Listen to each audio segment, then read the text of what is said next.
ang bango talaga. Walang nakakababae. Ganon. Kasi I'm sure kilala mo na si Sweet Night. Ang babango ng mga perfumes nila. And ito yung isa sa mga paborito ko sa mga perfumes nila. As in, sobrang bango. Paborito ko to. Ito yung ginagamit ko pag nagsisimba ako, umaalis ako. Pag may mga special occasions, ito talaga yung ginagamit ko. Kasi nga, ang bango-bango niya. As in. And, ang ganda, tingnan mo naman yung bottle niya. Nakakasosyal. And alam mo magkano lang to?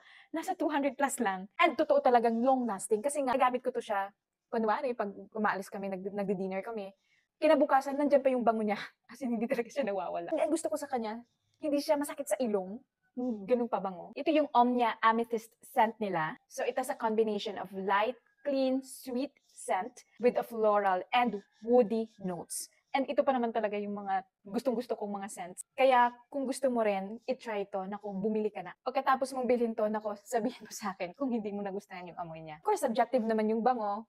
Ang mabango sa akin, maybe hindi mabango sa'yo, pero marami na pong bumili nito and marami nang nag-attest na mabango talaga siya and long-lasting talaga. Kung nako-curious ka rin sa bango niya, nako, i-click mo na yung yellow basket and mag-check out ka na. 200 pesos plus lang yan. Hindi na mababawasan yung yaman mo niyan. Go Rebels na!